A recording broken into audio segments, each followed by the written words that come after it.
state of all things.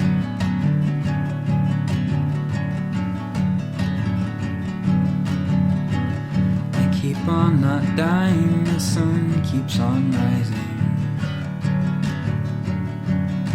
I remember my life as if it's just some dreams that I don't trust, burning off, layered thick, a cargo that I haul, wounds and loves unresolved. I wake up with the sun in my eyes. The present moment tries, but now I'm back where I was when I was 20, crashing through so loud, alone and mumbling. One moment thinking I'm wise, and in the next one I writhe, trying to remind myself of something learned, then forgotten. Countless sunrises burying the things I'd figured out the day before. Like that I probably won't find shelter in the arms of any other person, though I will try. Again I'll deny the blanketing sky, the thing I just realized for probably the millionth time, that walking with my knees trembling is the true state of all things.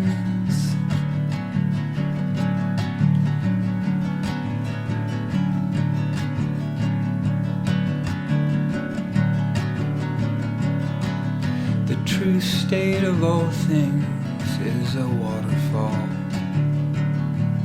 with no bottom crashing end, and no ledge to plummet off, full of debris and flowers, never not falling. And in it we swim and fall, sometimes beside, often apart.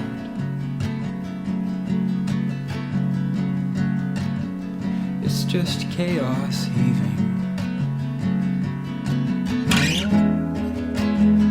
I wake up with the sun in my eyes,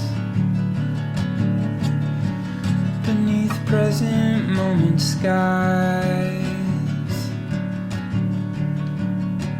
squinting and wondering how I got here, going through the contents of my backpack, shaking out the dust to bring some empty space back, filling a long merch table with artifacts, looking back to see if I could draw a map that leads to now.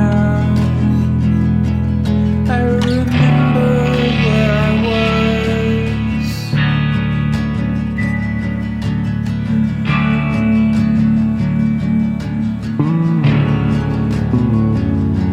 when I was 20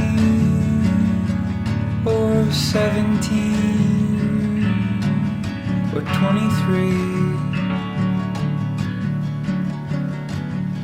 The disinterested sun would still rise every morning, same as now. Dawn was loud.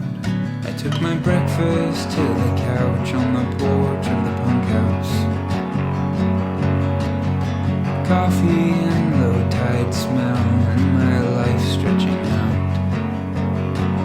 Spending hours each morning reading poems and staring off, and then snapping back to urgency.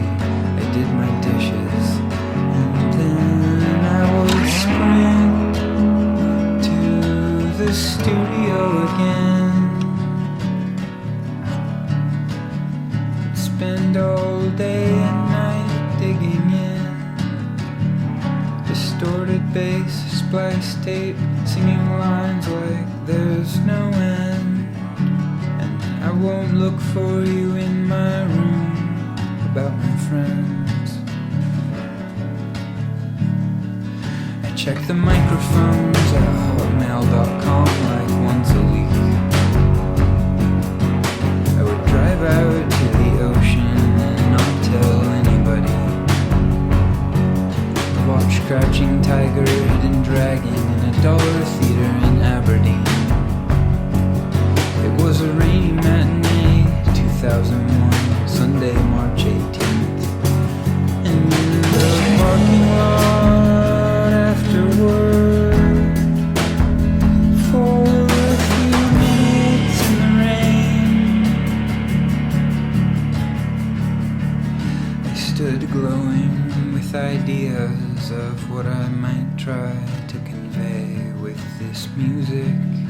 At that moment, my mind flashing like a blade. A 22-year-old in flip-flops running around in an empty mall parking lot, lost in a martial arts fantasy. It looks ridiculous now, but the truth is that alone there,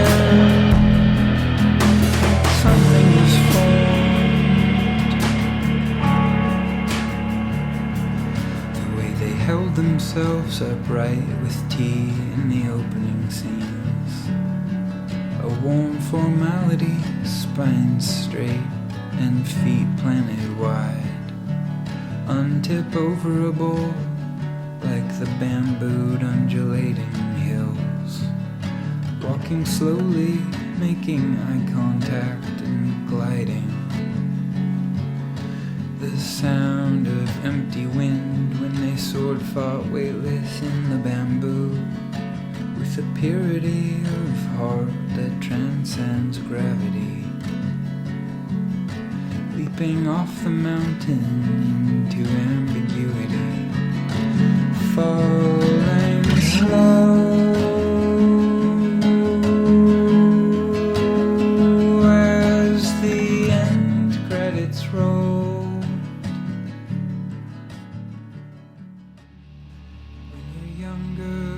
Every single thing vibrates with significance.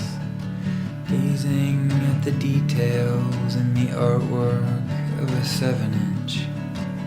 Devouring every word in a zine. There was barely internet. Meaning gets attributed wherever appetite bestows a thing, with resonating, glowing, ringing out through a life. And what from these times do I carry with me still?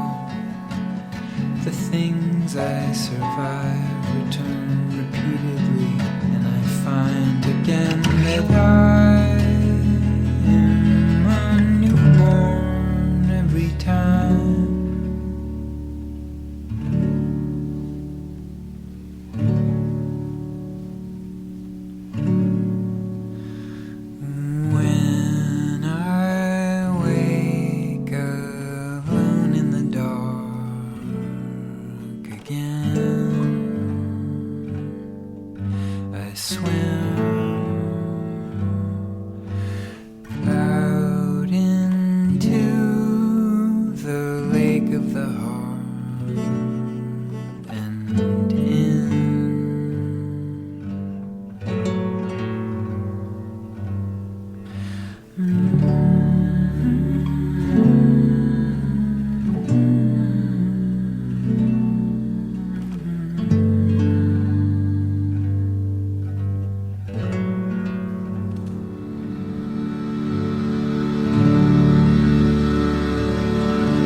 back to Olympia from the ocean.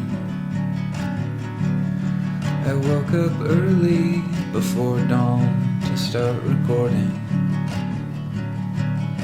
The things I wanted to communicate had to do with finding how to break out from seeing only the inside of reflected ocean on the sky. It was early 2001, I was almost 23. I'd finished recording the Glow Part 2, and I was either always on tour or setting up a tour. Always running, voracious, thirsty. I'd go out to the lake with friends, swim out to the middle and dive as far as I could, down to where the water gets cold with open eyes.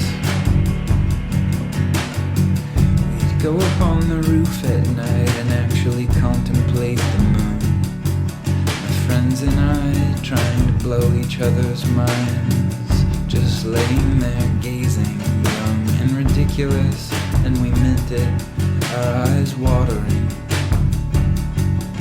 The moon without abstraction then became a floating ball of rock in outer space, not a sticker or a light or a hole through black paper.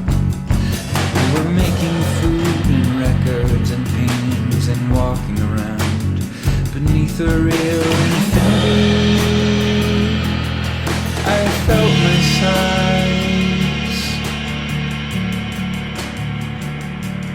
The brief, dissipating shock of looking into outer space and seeing, just for a second, the bottomless distance pressed against my face.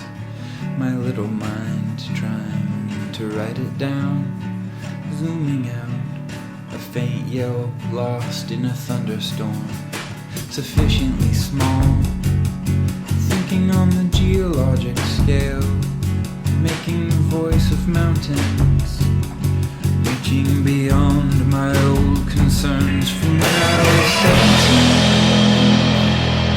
in 1995. All the ways of life blinked in my flashing eye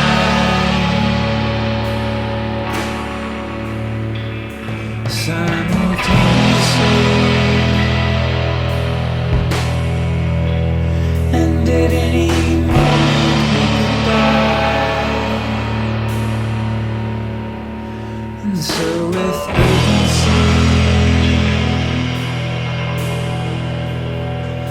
I keep a candle by my side and watch it disappear.